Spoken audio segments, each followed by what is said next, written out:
A stopwatch marked 23:59:48. The blue sky and clouds formed the background of the image. The woman asks what is happening. She seems surprised by the situation. The protagonist reveals that they were in a points campaign at the convenience store. He also says that he got tuna with mayonnaise for Yuka-chan. He delights in the afternoon sunlight and hears the cheerful voices of the children. He asks if eating convenience store rice balls together isn't nice. He is with his friends playing soccer. The protagonist says he earned 50 points for every 1,000 yen spent. Right after, he asks if that isn't incredible. The protagonist says that today is their birthday. The woman says she would understand a restaurant or an izakaya. Then she adds that they are having lunch in the park with food from the market. The protagonist says it's better to buy at the convenience store because they earn more points. He asks if it's also economical and saves money. The girl says that now she understands. She places her hands on the table in surprise. She says that saving money and points is more important than spending time with her. Right after, she states that if that's the case, she says that he can eat convenience store rice balls for the rest of his life. Immediately after, she punches him. Someone asks the brother if she hit him this time. The speech expresses surprise and concern. She says that his last 3 ex-girlfriends slapped him with open hands. This is the conversation. The boy asks, "Little sister," where he went wrong. The sister asks if he saved money from dates to earn points. She states that he was never dumped for any other reason.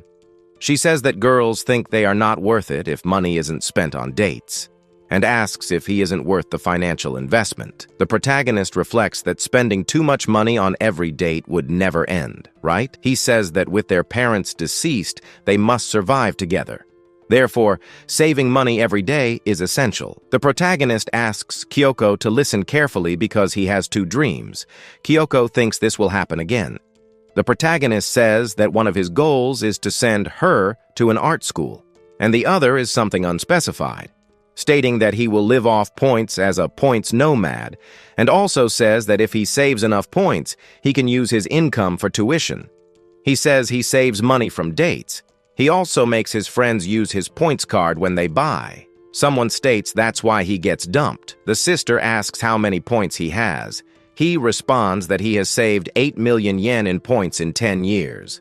The girl says that's insane, while he states that it's not enough, and that it's not even close to being enough to live the rest of his life carefree. The sister says she doesn't care about going to college.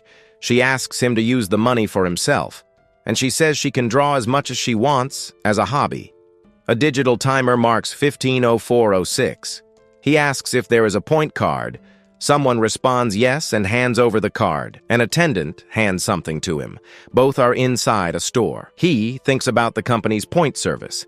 The service is known as AP. The text states that RAID has surpassed 1.4 billion members since its launch. A sign said that RP was used in 150 countries. It covered every aspect of daily life and pointed to the icons for travel, shopping, and services. It says shopping, dining, travel, entertainment, and utilities. The text states that point systems were consolidated into RAID points. The image shows a handshake between a RAID card and a building. The system announces that at 3 p.m. there will be a revolutionary new service for points and asks everyone to stay tuned. She is on the big screen. She says the corporation has concluded the announcement. The protagonist looks at the big screen. He asks if there is a new service. The timer marks 2 hours and 42 minutes. Time is running. Someone calls out to Asahi, telling him to hurry up and carry the things. He arrives with a box in hand. A guy says he is useless and comments that a new hire is more capable. The guy asks the protagonist what he has done all year. He apologizes. The other mover says that he and the new guy will take care of the equipment in the elevator. He tells another to take the stairs with the boxes, and that if he doesn't carry 10 boxes in 30 minutes, he will kill him. The protagonist says that's absurd, looking surprised and scared. He climbs, exhausted and panting in pain. He thinks they asked him to take the stairs up to the 6th floor, something impossible. But something catches his attention. The protagonist asks what is happening. A door is flying in the city with blue lightning around it. A door appears shining in the sky over Japan. It seems suspended in the air and surrounded by blue sparks. He says it was just the beginning. Another door appears somewhere else. Doors start appearing all over the world. And what came out of the doors shows three figures with strange heads. He says that, of all the part-time jobs, moving is the hardest. He carries a box up the stairs. He says, "Damn," then thinks he needs to earn points to prove what he's made of. He is determined. The countdown reaches 0. The clock shows that it has finished the countdown. The portal starts acting strange. People begin to realize that something big is about to happen. With the sound of a mysterious bell, the first gate appeared in Japan. A creature emerges with lightning around it. A giant demon with fire on its wings attacks a city. It looks very furious as humans flee desperately. A woman is crying. She is surrounded by monsters. The caption states that they have begun a worldwide advance. A plane shoots at a creature, but the caption says modern weapons do not work. Its shell is too resistant. A monster crushes people.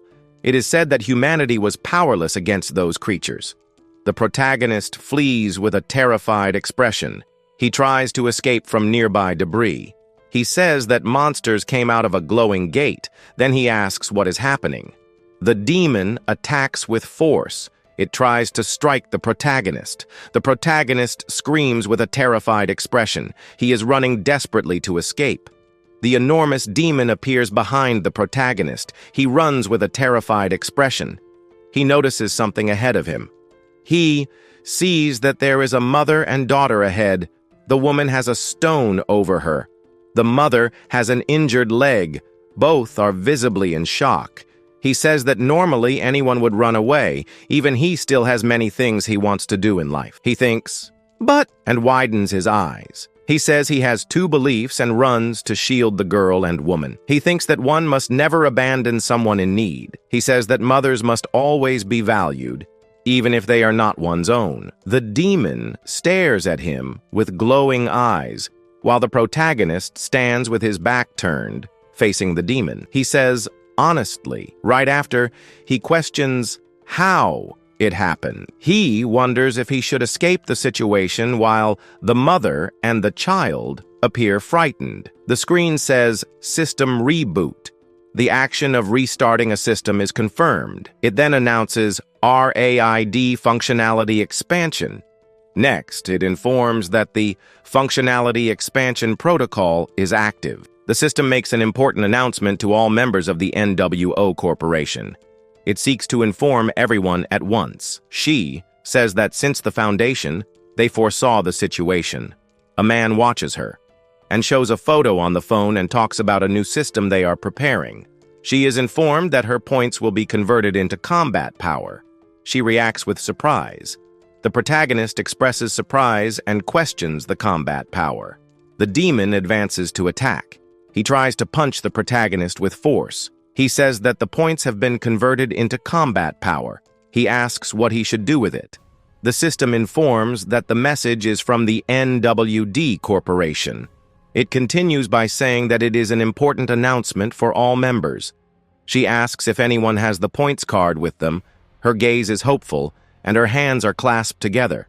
It is said, to all RAID members, or rather, someone states, survivors. Several characters observe screens with silhouettes of people. The person seems surprised by a hologram in the room. The system announces that the tutorial for the combat power conversion system will begin. The character looks surprised at the message while playing.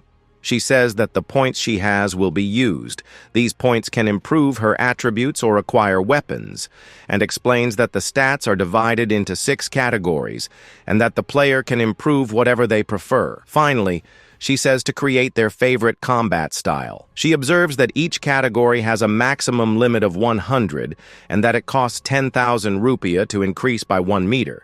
She sees the HP bars at levels 10 and 11 and an indication of 10,000 rupiah consumption. The system presents a variety of weapons, from swords to firearms and bows. He also has abilities that include physical enhancement, attack magic, and healing, along with support. The customization options are very diverse. She explains that skills and weapons require more AP depending on their power and utility. She details examples of AP costs, such as Fireball, which costs 15,000, Cherry Blossom Dance, which costs 20,000, Small Heal, which costs 6,000, and Flame Fang, which costs 50,000, and shows that ultimate skills are particularly powerful and that they can be purchased for 1 million AP each. The system announces that the tutorial ends. Then it suggests visiting the website in case of doubts. Character remains motionless. The protagonist yells in anger, saying he has no time to listen to explanations. He says it's serious and that he's going to die. A strike comes down at high speed in the protagonist's direction. Carrying both on his back, he says that first, no matter what it takes, he is determined to protect her. They run while the protagonist says they need to evacuate to a safe place. He continues carrying both on his back as they flee from a giant red creature. Next, we see the headquarters of the NWO Corporation. A man with his back turned watches monitors displaying images of powerful creatures. He seems to be in a control center, and the situation appears tense. The guy says, "So it has begun," with a worried expression. What he was talking about seemed inevitable. He was holding a shining pendant in his hand. Then, he said he held the shining pendant. Then, he said to fulfill the promise. At 3:32, the monster in Shinjuku is struck by a bright explosion near its arm. People ask how many points he has. He replies that it's only about 1,500 yen worth. And he complains that weapons and abilities are too expensive. Even the simplest wooden item costs 3,000 RP. At this rate, he can't buy anything or improve his stats. A guy saw something and was surprised. He realized he could buy fireball magic, and he thinks, "Good thing I bought the gaming PC at the festival." Then he challenges the big monster. His hands catch fire, indicating the activation of a skill. He yells, "Come on!" and fireball, and uses his magic. The other guy spotted something small and blue up high. He commented that it was tiny. Soon, he thought his attack wasn't strong enough. The group, in terror, feels a strong impact, and they are crushed, realizing it's a no-win game. It's an inevitable end. In the destroyed city, a giant monster roared loudly. The sound echoed through the ruins of the city. The dark creature loomed over the shattered buildings. Protagonist carries the woman on his back while the girl follows. They look exhausted. He says that if they made it this far, they should be safe. The little girl asks if her brother is okay. Then, the mother apologizes for causing trouble. The protagonist says there's no problem at all. He claims he only did what anyone would do. He comments about monsters and portals in the sky. The situation seems tense. He thinks about the conversion of combat power into points. He questioned what was happening in this world. He screams, realizing something with wide eyes. His face shows panic and urgency. He asks about Kyoko, showing concern for her. The protagonist is on the phone and talks about the chaos. He hopes to reach her. The girl asks her older brother through the phone. He says that Kyoko is safe, while the girl responds that he is speaking too loudly. The protagonist is on the phone crying with relief. He asks where the other person is now. The girl said she was fine and had evacuated to the local gym. He replied that he saw and that he was happy to know she was safe, but he speaks on the phone, asking them to listen to him.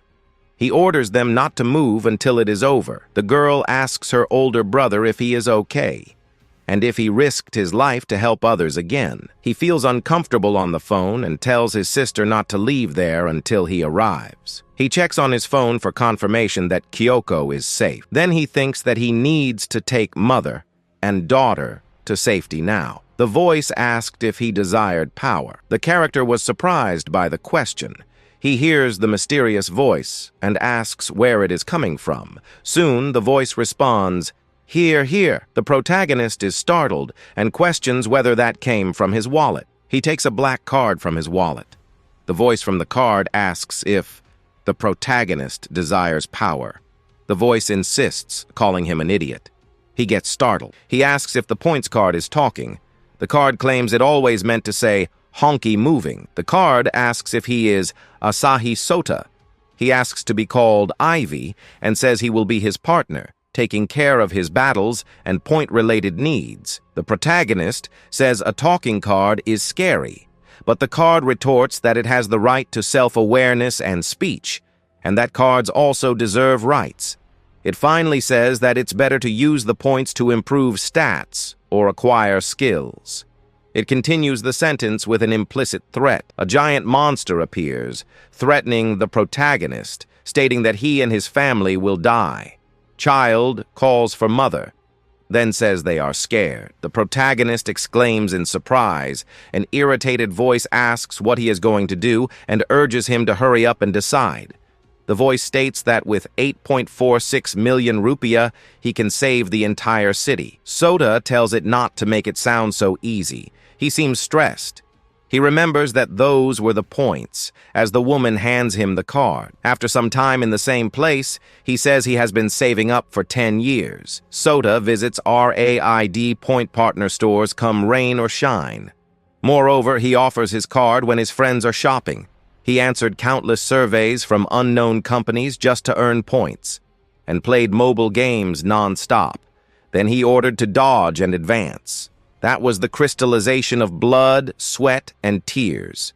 He shouts that they are asking him to give that up. He finds it very cruel, as he has invested many points in this. Ivy says that with the points, he could maximize his stats. He has 8,460,740 RP. He can buy a powerful ultimate skill and still have points left. The protagonist yells that he doesn't care and calls for ma'am and young lady. He orders the mother and the girl to stay put. The ground seems to tremble from the force of the command. He says he will distract the monster and seems ready to act. He runs to the main road to draw attention away. The card yells at him not to do that. The protagonist draws the creature's attention to himself. He states that he will not spend points on himself, but the card warns that he will truly die. The creature screams loudly and uses its tail.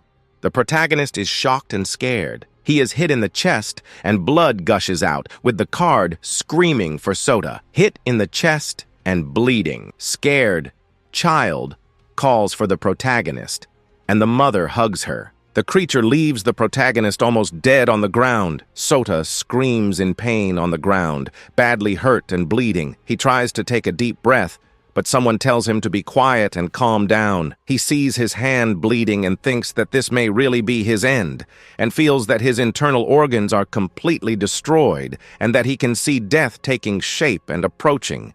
He moans in pain. He sees death approaching. A giant skull with horns appears. He bleeds from his mouth and feels a lot of pain. But somehow it is warm. He sees his parents in heaven. They are smiling at him. He is crying and calling for his father and mother with tears streaming down his eyes. Sota asks if he was a good older brother, and asks if he did something for Kyoko. He says he understands. Sota replies that he will join them soon. The card yells at him to wait a second and warns him not to die now. She yells at him to pull himself together. She keeps yelling at him to press the fourth option from the top. She explains that it is a recovery skill that will heal the giant hole in his stomach. He thinks the card slapped him. Continuing, he finally presses the recovery button and says he understands and that she is too loud.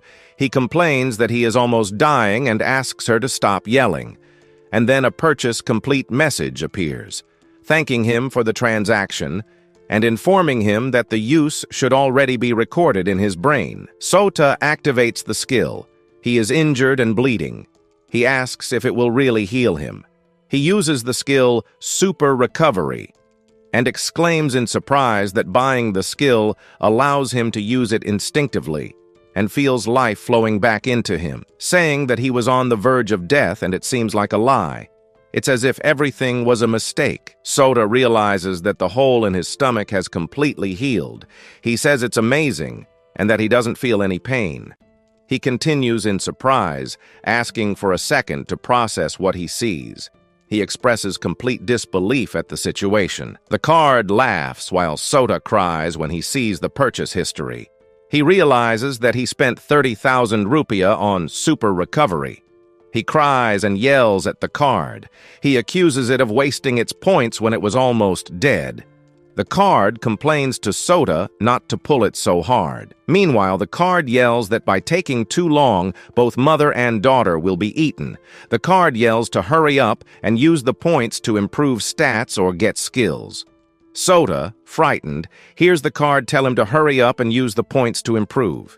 He hesitates to use the points even in the current situation and begins to hate himself for it. Points are no substitute for a life. Even so, but the card remembered to mention that Sota can also earn points by defeating monsters. The card sees the creature and comments that, by the looks of it, it is a boss monster of A to B rank gate, and says that it must be worth no less than 100,000 ORP. He evaluates the value of the creature. He runs very fast. He seems very determined to keep running. He shouts for Ivy. He tells him to put all the points into stats, and says that he has 2 rules. The first is to never hesitate to invest in advance, and the second, never let things end with him being defeated. Ivy continues, saying that great, the person is super awesome now. He states that points are worthless when saved. Then he decides to maximize the person's stats. Ivy maximizes Sota Asahi's stats. The numbers rise drastically. HP, MP, attack, speed, skill, and defense reach their limits. Muscles begin to grow. Each step is destructive. Steps shatter the screen. The RP value reaches 2,430,740. The protagonist tells them not to cry, calling it an investment. He believes that defeating monsters will soon bring the points back. And he says that the most important thing is to save the family in front of him. He states that if he gets stronger, he will be able to protect Kyoko as well. He cries, but he is determined to grow stronger. He questions the value of 10 years of points, blood, sweat, and tears. He sends it all to hell. An explosion erupts, echoing the protagonist's rage as he sends everything to hell because he jumped. He realizes he has jumped incredibly far. He is astonished by the leap. The protagonist feels his body absurdly light. They explain that his stats are maxed out. He is a level 99 superpower. The card states that with the protagonist's strength and speed, almost nothing in this world can match him. Protagonist plummets at high speed. With his level 99 strength, this fall is nothing to him. The monster barely has time to react. It is stunned by the light and the protagonist's strike. The protagonist's blow lands on the red creature's face. The impact is strong and luminous against the demonic visage. The creature releases the mother and child. The protagonist notices this. They scream as they fall. They cry out in despair, trying to reach each other. He rushes toward them and manages to catch them before they hit the ground. He lands safely. The woman cries and thanks him profusely for landing them safely. The protagonist, crying, says it was the least he could do. Meanwhile, the card tells him not to count the points he lost. But at that moment, the demon returns. He says this is really tough, while Ivy agrees, affirming that it is a high-level monster. She says that if the protagonist had a supreme skill, it would be easy to defeat the monster. He then asks about the supreme skill. The card explains that it grants power incomparable to normal skills. It is a literal supreme ability that surpasses human limits. With it, one can purchase some and farm points more efficiently. She asks what the protagonist thinks of the offer and says it sounds like a good deal, then invites him to try it. A massive monster roars in the burning, destroyed city. Smoke covers the sky, and the destruction is total. An emergency is declared due to giant monsters. The message is broadcast over loudspeakers. The loudspeakers warn residents to avoid going outside. They urge them to take shelter indoors or evacuate.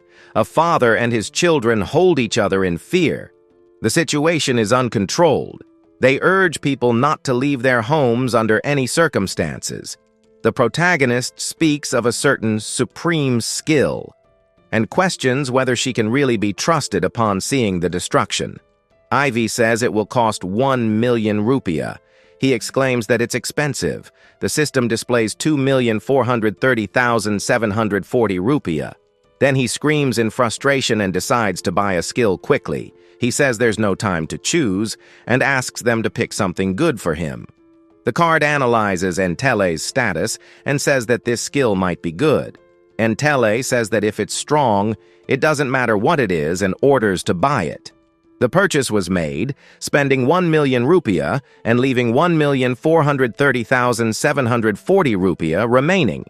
Meanwhile, the giant creature roars. The protagonist realizes something and exclaims that the method of use is flowing into his head. He seems to understand everything now. He jumps toward the red target with determination. He looks confident and ready to act now and runs on top of it. He says to test this so-called supreme skill. He activates the supreme skill and says, "Whim of the Forge God," to use its power. The system details the supreme skill. It consumes MP to convert inorganic materials that are touched. The system details the supreme skill. It consumes MP to convert inorganic materials that are touched. He transforms materials into weapons and says, "Into weapons." His hands turn into rubble cestus. The card says that with this supreme skill, there is no limit to weapons. It continues saying that he doesn't need to carry weapons all the time. Everything can be obtained locally. He jumps using the monster itself as a trampoline. She says that with maxed out stats, he can use both physical and imaginative powers. He uses the ultimate skill and shouts that this is the best absolute skill. He talks about that power and asks if it's real. The protagonist lands with a massive impact. He realizes that even magically reinforced, the durability is insufficient and expresses concern about the situation. The protagonist notices the immense creature. He exclaims in frustration at the situation. The magical durability seems useless, and that it is ridiculously resistant. But he understands the way now. Its effectiveness, which is worth 1 million RP, depends entirely on how he uses it. The protagonist activates Whim of the Forge God. A sign is hit. The skill is used, and he transforms a traffic sign into an axe. He says to finish it once and for all, while Ivy agrees to step and crush. He attacks to finish with his spear. The creature reacts with a furious roar. He attacks with the spear to finish it off for good. The quick strike seems decisive. The creature screams in pain. The spear attack seems to have landed. A simultaneous invasion of extra-dimensional creatures occurred worldwide. An unprecedented crisis left humanity defenseless. In crisis, humans see a common young man. Nothing special about him. His vision emerges amid the chaos. The TV reports a young man fighting equally or even better against a massive monster. The global crisis watches with hope. The young man keeps fighting the monster. He screams. Shot then uses his sword, made from that sign he found in the middle of the street. And with that sword, he easily managed to make a dimensional cut, piercing the monster with a determined look.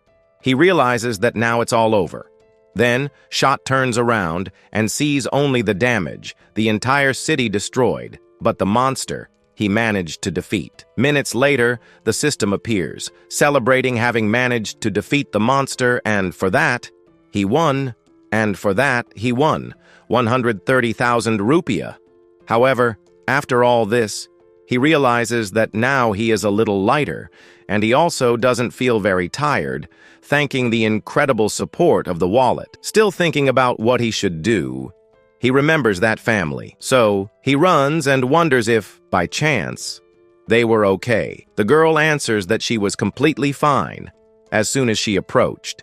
He starts to wonder, what should we do? He can't stay here any longer. The girl's mother ends up asking him not to worry since he has already done a lot for them. Without knowing the answer, the card appears in his ear, commenting that he could be taking the points he has and could be buying a teleportation skill, which could teleport him, what he was holding with him, to a place he wants. At this moment, then, he turns to the card and wonders if he could really buy this. The card says yes, and without wasting any time, he opens the system screen and realizes that he should buy this skill, since he needs to go to Kyoto, and without a doubt, this skill will be very useful for him.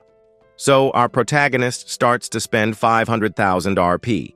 The card, seeing so much RP entering its account, clearly thanks the protagonist for spending like crazy. Our hero tells him to relax, because what he bought was something he will use a lot, and this skill would not be completely unnecessary. Meanwhile, he approaches the family and wonders if they were okay like this. The girl's mother ends up saying that her husband was in a gym near where they were. Our protagonist even celebrates because his sister was in that same gym, so he could be teleporting there. However, the system wanted to guide him. It ends up telling him that in order to teleport there, he had to open the map first. He already knew that, so he looks for our school. After searching for a long time on that map, he ends up finding it. As soon as he finds it, he activates that ability, and the instant teleportation is activated.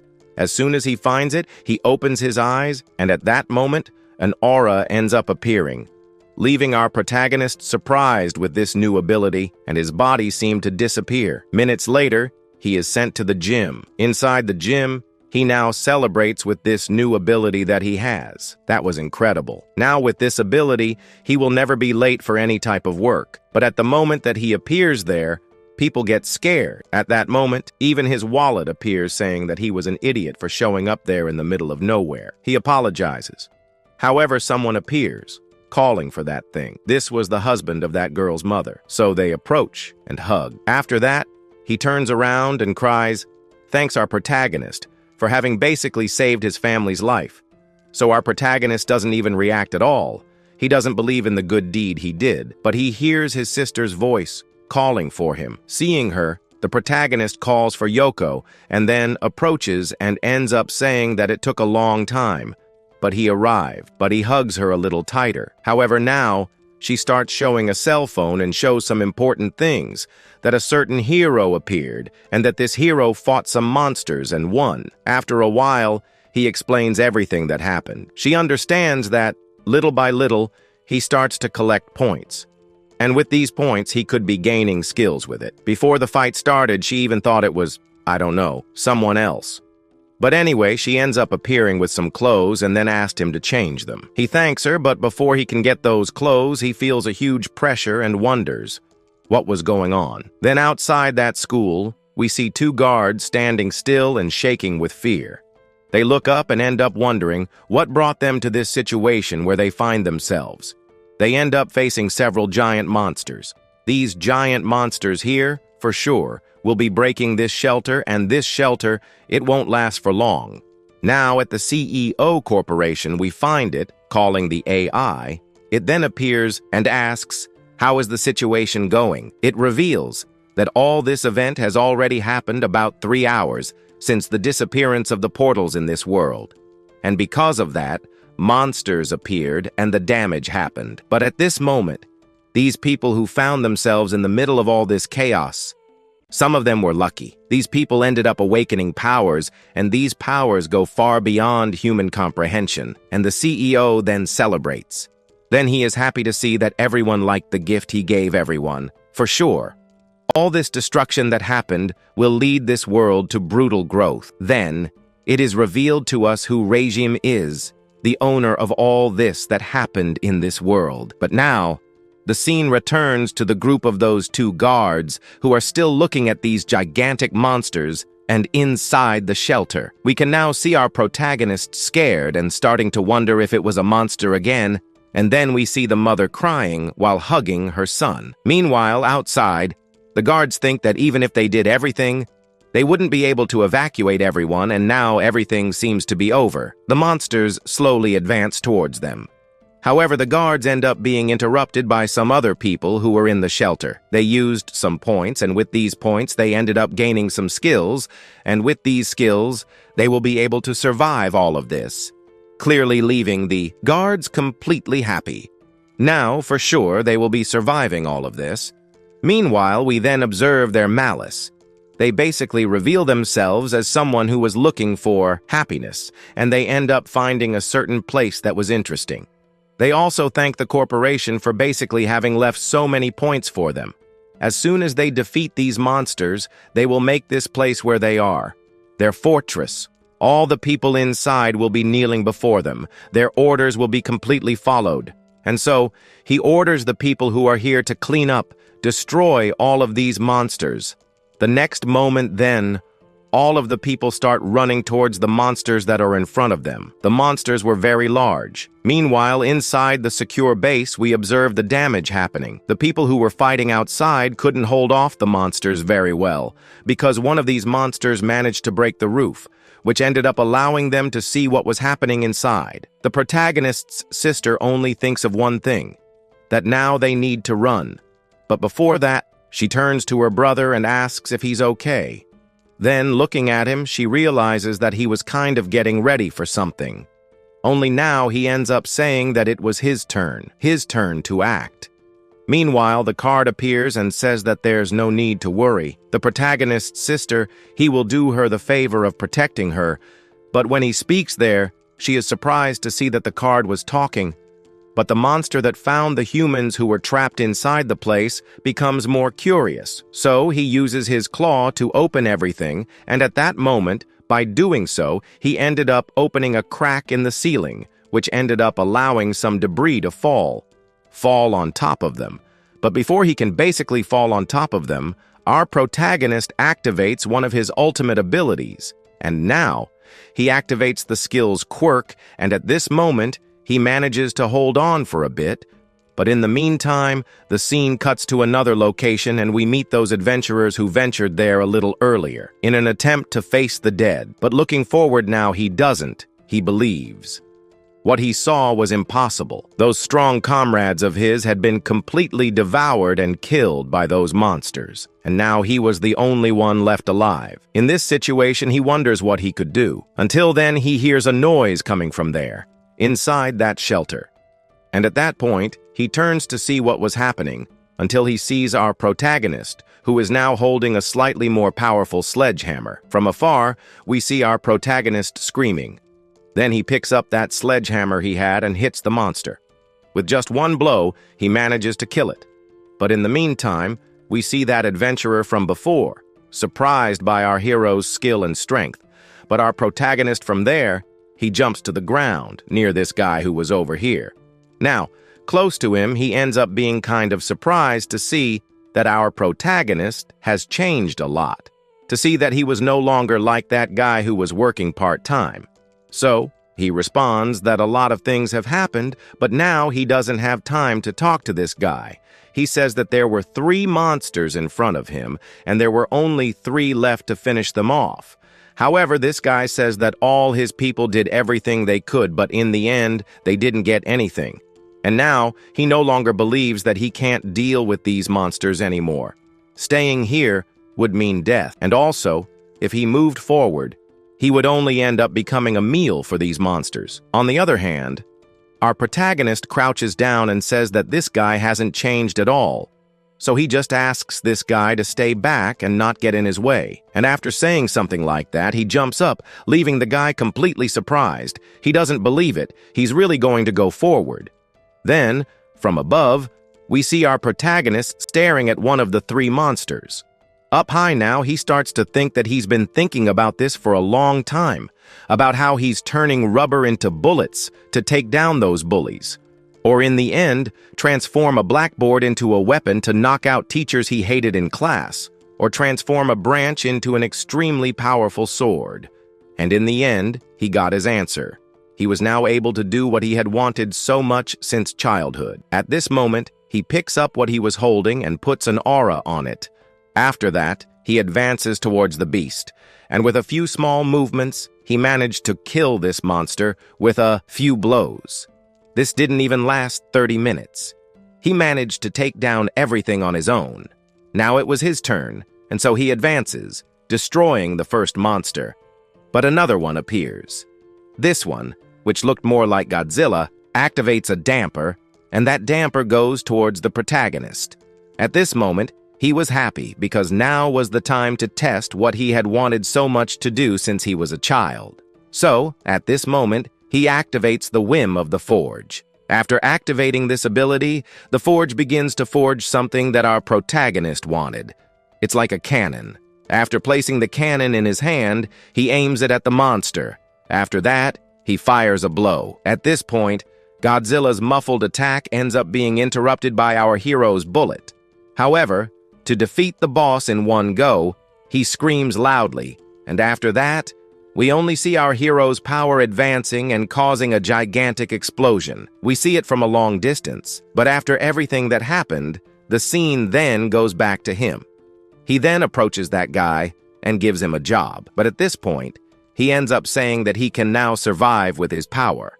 And now he ends up saying that he will be quitting his own job. He no longer wants the job that he gave him. After losing that job, we see the happy face of someone who no longer wants to work. And then that adventurer falls to the ground, not believing anything that happened, but at that moment, journalists appear right behind that adventurer and start asking him a lot of questions and end up seeing firsthand everything that happened in his life.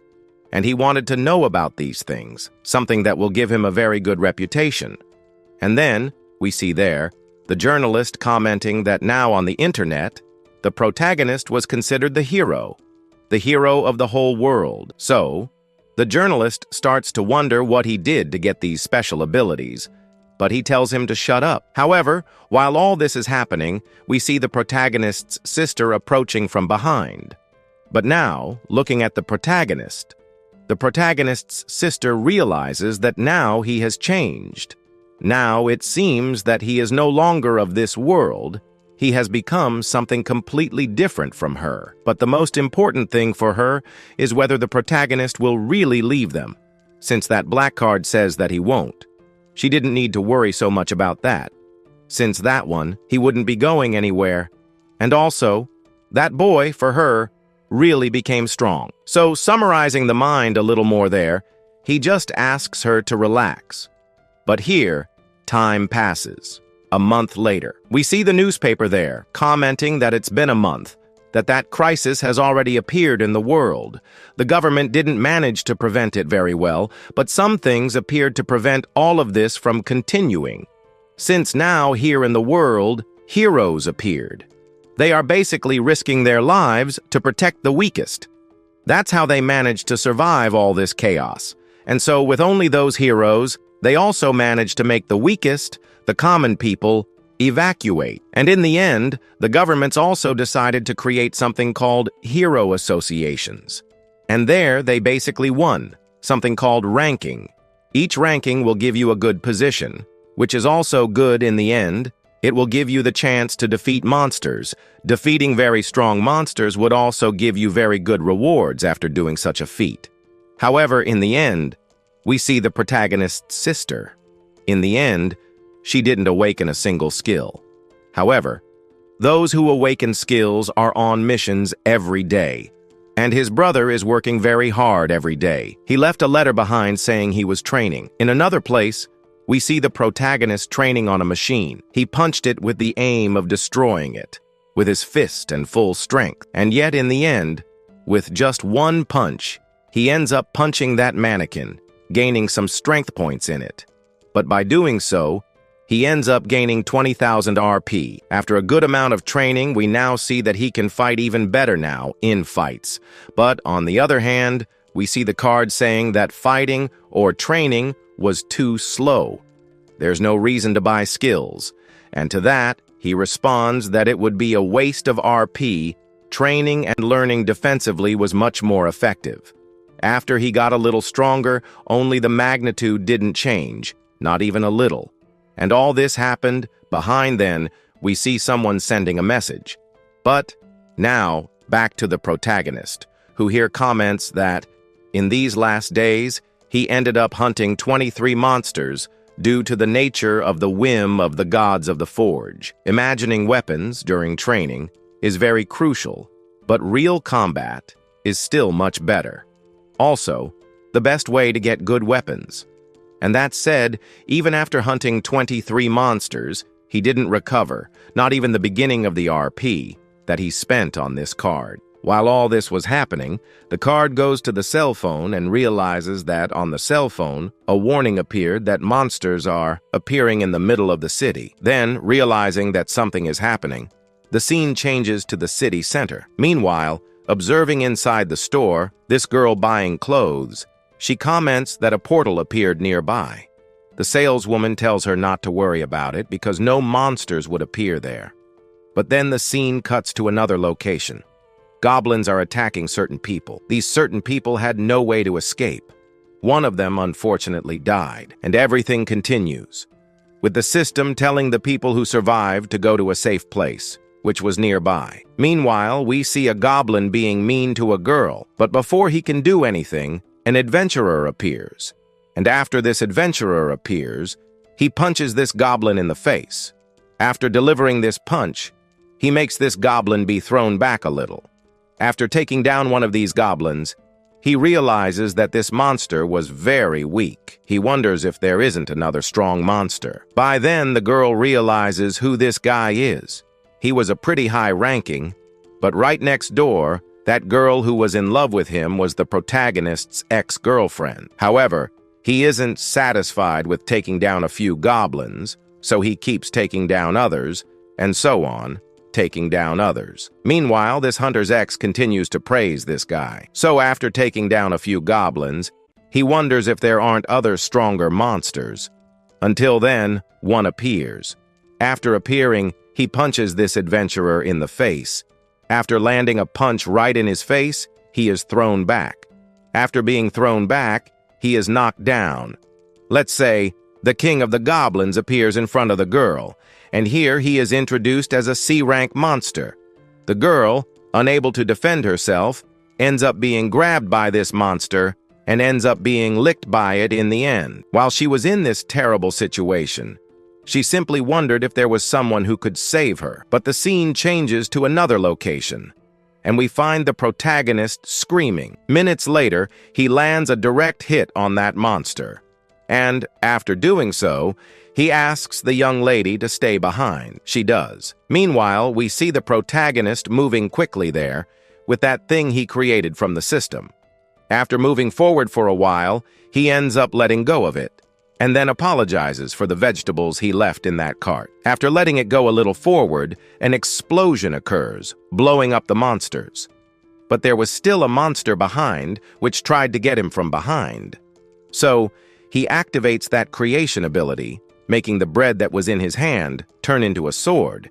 And then, with a single cut, he completely knocks down those goblins that were alive. But still, there were goblins in front that were still alive. To do this, he activates another skill. And after that, he just runs and, well, cuts down all the monsters. Yuka. She was a 21-year-old girl and had dated 18 men so far. But at this point, she would never regret cheating on the men she dated. But now she regrets it. Well, if the protagonist regretted having dated that one, I don't know. But we'll only find out all of that in the next part, because today's video is, unfortunately, coming to an end. But before I go, leave a comment below telling me what you think of this manga and what you like about it, what you liked, so I can read it and include it in the next video. And also, leave a like below.